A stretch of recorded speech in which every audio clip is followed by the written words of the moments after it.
magtanggal ngayon kami nilatian ng yan, kalawang kasi kinalawang yung lalagyan ng aming mga plato.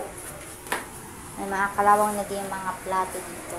So, kailangan namin tanggalan ng kalawang para in case na may mga bisita, malinis. Tapos, habang ako naman dito, maghuhugas muna ng pinggan. Naghuhugas ng pinggan. So, yan guys. Pero sabi mo naka-face. Yan. Tapos huwag ganun. Ayaw kasi. Pasahid pwede. Basta, wala yung hindi makita yung face. Itap, ano ko. Alam mo yung reels na, reels na, parang ilang minutes. Cleaning, oo, ilang cleaning. Minutes. Tinapon ko na doon lahat. Kasi ang dumi. Tapos ang daming, ang daming, kalawang na naniha ko. Oo. Andun na lahat. Ayoko kasi makakita ng ganun na ang baho pa. Oo. Kaya ito, dapat matuyo para at least. Pag nag-spray ako, yung turko, ano na siya, kumapit na ba? Oo. Kailangan kumapit na siya sa Kaya kailangan matuyo na ito eh. Nakita mo, ang turko, natunaw yung kalawang. Oo nga po. Tunaw siya. Natutunaw yung kalawang sa torko. Tanggal yan. Protective yan eh. Yun nga lang, medyo mamuputi. Yan medyo mamuputi. May kalawang pa ko. Kaya pag dinablam na ng mag-o-okay na naman, black na naman yung color. Yes, correct. Definitely. Magiging maganda na siya. Akala ko naman natian, diretso mo lagyan ng pintura. No. Walang mangyayari sa'yo. Kasi, kapag ganun, madali lang yan Wala kasi ka. Ate Ann, ako din sa mga bakal, wala din akong alam yan. Wala ka ba? Pagtapos ko pa niyan, mag-spray ng pintura, wala na kasing oil. Pagbalik ko, lalagyan ko pa yan ng oil. Kasi yung oil protection yan dun sa bakal. Sa bakal. Hindi mo napansin, 3-4 years na siya. Pansinin mo, ganun ba karaming kalawang? Di ba konti lang? Oo, hindi gaano. Kasi, sinasabihan ko yan si Monay na laging lagyan ng langis. Nilalagyan niya ng langis siya. Kaya na po protection. Kasi yung langis, pag nabasa, hindi yan kakapit. Nakuha mo? Kaya maganda siya na may oil. Kaso nawawala yung oil natin. Oo, ngayon, hindi ko din mapansin pag nakapag-time Ate Ann, maganap. Pagka sayang di ko sa oras si ngayon Monay. Pero magdadala ako, may olive oil ako dun sa bahay. Kahit konti, magdadala ako para may pwede din yung olive oil. Di ba yung olive oil pang ano yun sa pagluluto? Sa buhok. Ay, di mas maganda pala yung paint, no? Mura. Mas mura. Kasi marami nasasayang pag-spray, no? Totoo. Compared sa paint, brush mo lang na maayos eh. Magastos to. Pangmayaman to. Hindi yung kasi yung spray kasi maganda lang siya pag solid yung pipinturami. Yung pantay ba lahat, walang spacing, okay yun. Pero pag may mga space, hindi siya magandang i-apply. Kasi lalo na pag may mga butas-butas, madaming sayang. Sayang talaga. Nakita mo paano ako tangan-tangan. Yan. Yan. Ito ko yan. Yan guys, tatapos na kami guys. Let's do it, girls. Kitchenware. Oh guys, kasi marami na kalawang. Tingnan nyo guys, kanina marami ang kalawang guys. Okay na siya, hindi na natin kailangan bumili pa ng brand new. Para na siyang brand new. Yes. Dami na niyang, ang ganda na niya. Isang spray, sobra pa. May tira pa. Kaya pwede na ulit ikabit. Ayan. Para na siyang bago ulit. Ay, tiyagaan lang. Ay, ko po. Gagastos lang naman tayo ng bago. Pwede pa naman to. Hindi pa naman sa sila. Yung kalawang naman natatakpan. Pero kung i-direct yan ng i-direct mo kagad pag pintura, matatanggal pa din pintura kagad. Makakalawang pa rin, no? Kakalawangin yan pag binasa. So, definitely dapat hindi siya babasain. Kapag naglagay ng plato, dapat tuyo. That's the way it is. Dapat natin sa electric fan. Para, so, guys, marami pa yung kalawang, guys. Ayan. Pero kanya yan, nilagyan na ng turko yan. Ayan, mga kalawang niya. Pag napinturahan yan, para na ulit bago. Guys. Ayan, pintura. Ay, pintura. Ang panlawang, napakarami, di ba? yung mga kalawang niya mawawala yun kapag napinturahan na. So, kailangan lang natin siyang pinturahan para maging parang brand new, para maging maayos. Malinis yung ating kapaligiran. Ito, pag ginagamit namin sa CR yan. Ito naman sa kitchen to. So, it's a brand new kitchenware and bathroom utensil, bathroom rack. Bathroom rack. Masarap may matapos para in the new year malinis, maganda ang bahay mo. Yes, malinis at maliwanag. Yes, maraming salamat mga netizens. Tayo ay matutong mag-recycle ng mga gamit para hindi kailangan bumili ng bago. Yes, 3 R's. Reuse, reduce, reuse, recycle. Yun ang guys. Maraming salamat sa inyong oras. Hi, grabe. Sabi mo, Tan, naway panoorin yan at mag-subscribe po kayo sa aming channel. Sa channel na to, sabi mo. Sige, maraming salamat. Patuloy lang na inyong panoodin yung mga pinopost ni Liza Aranzado.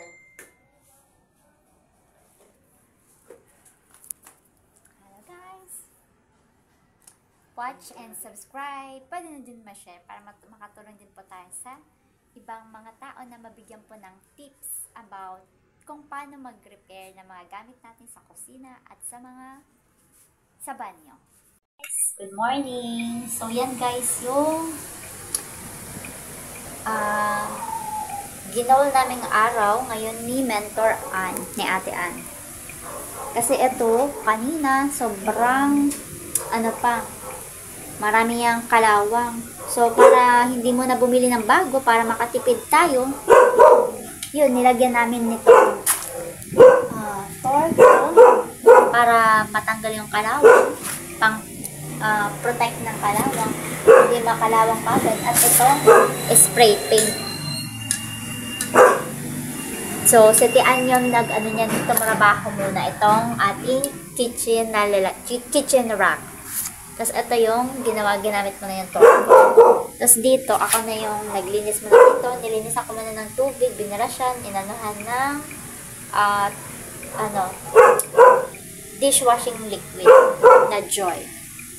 Tapos, yun na, nilagyan ko na nitong torque ko din at this one, spray paint. Ay, hindi pa, lalagyan pa lang. Medyo basa pa sa ngayon, so hindi na muna natin lalagyan. Hintayin na muna natin matuyo bago natin lagyan ng paint para dumikit yung paint sa rack na din po.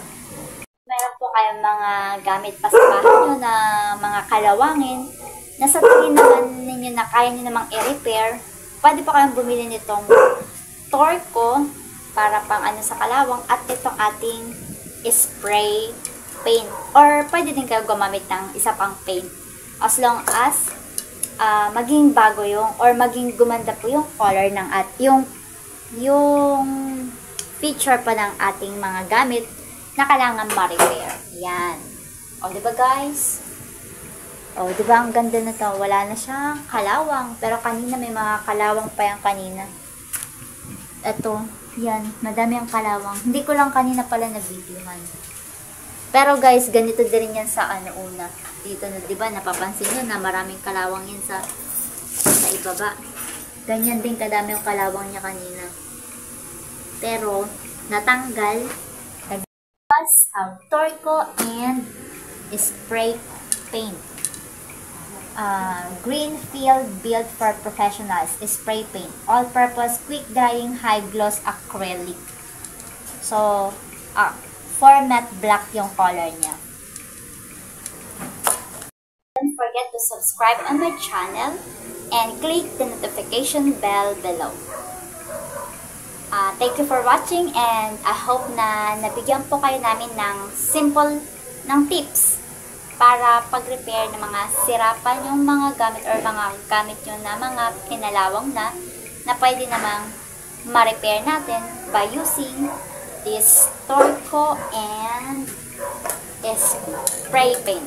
Sa ating mga plato na ganito, pati this one, kanina guys, marami ding kalawang.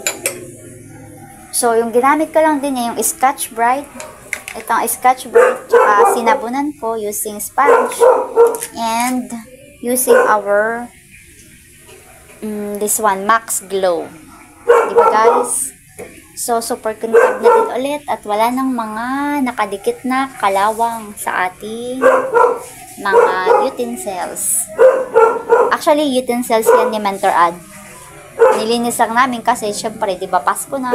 At dapat bago mag-New Year, walang maduming mga gamit.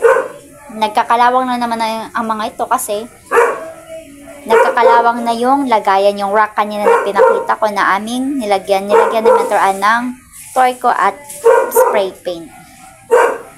So, yan na guys. So guys, kanina na pinturahan na to using this spray paint naman. Spray paint naman. Ito naman, yung electric pan din kasi nagagalaw. Mag-block na yung color. Kasi ang daming kalawang guys, super electric pa. So, kung meron kayo guys, electric pan guys na pinakalawang na din, pwede nyo lagyan na cover. And spray natin dito sa loob. Bawasan natin kaya masyadong matatapsik ng ating lagay ka muna dito sa baba. Ayan.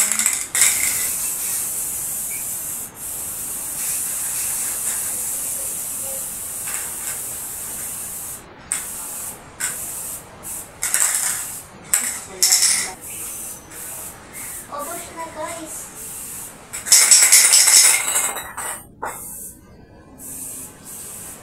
So yan guys, since naubos na ang ating spray paint na black, mayroon pa namang natitirang blue dyan, ginamit ko na muna guys para mapinturahan na itong ating rack para naman to sa banyo, para maiba na yung color. So blue to siya guys. Inanong ko lang din para hindi siya gaano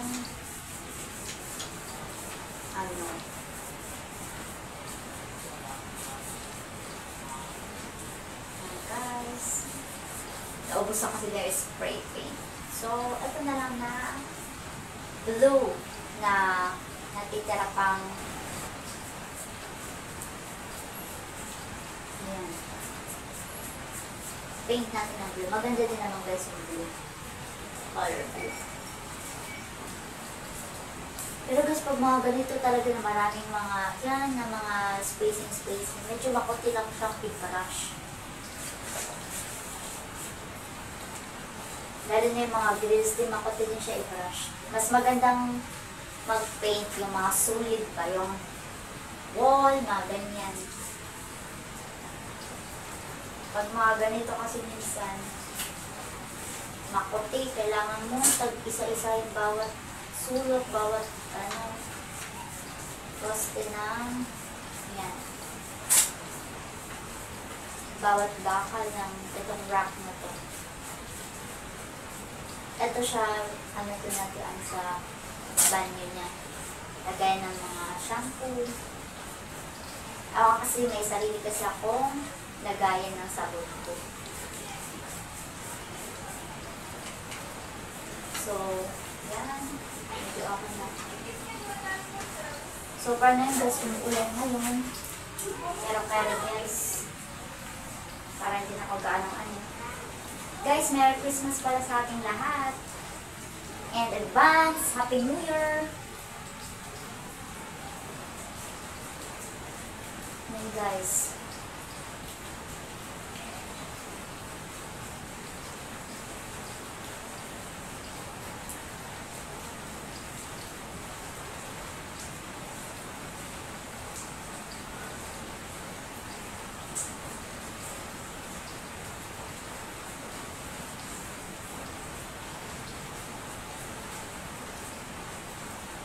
alam nyo guys, enjoy din naman ako guys mag-paint. Kasi ako talaga guys, sa mga artworks, kumahilig din ako pumili ng pintura na maliliit. Yung konting lang ba, mga tag 25 pesos, gano'n na pintura. Pero, hindi yun sa mga walls, sa mga artworks ko lang. Kasi minsan nakukulangan kasi ako pag ano lang, pag yung ginagamit ko lang ba ano, yung ginagamit ko lang, water ay yung ano, watercolor. Medyo mapusyaw kasi yung ano yun. Pero depende na naman sa timpla or sa brand din ng watercolor yung gagamitin mo.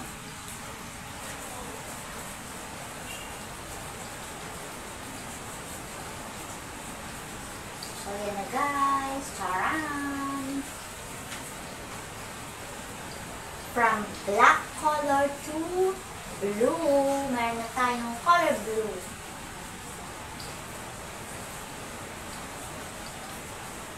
Ito yung ating repair naman ngayon. Colored na repair.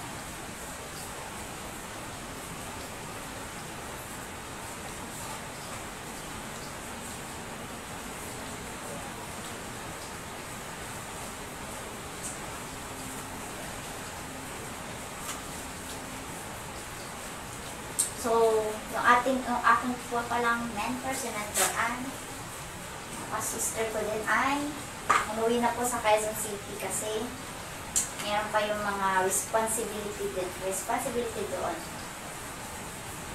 So, ako na naman ngayon naiwan dito para tapusin itong mga gawain dito na ating naumpisahan.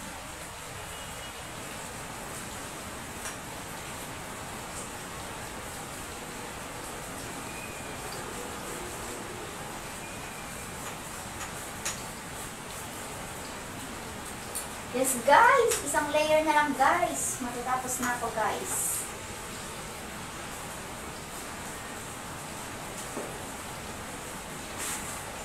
Oh, diba? From black to blue. Okay lang yan. So, any color naman would do. Or any color na gusto mong i-paint, pwede naman.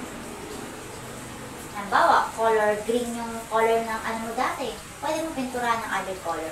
As long as ma-repair yung color ng, or ma-repair mo yung ano mo, ng nakalawang mong gamit.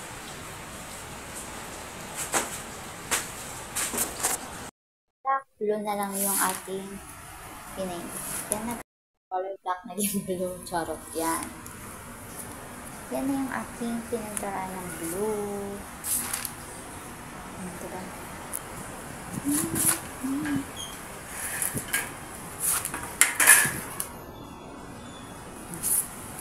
Charan!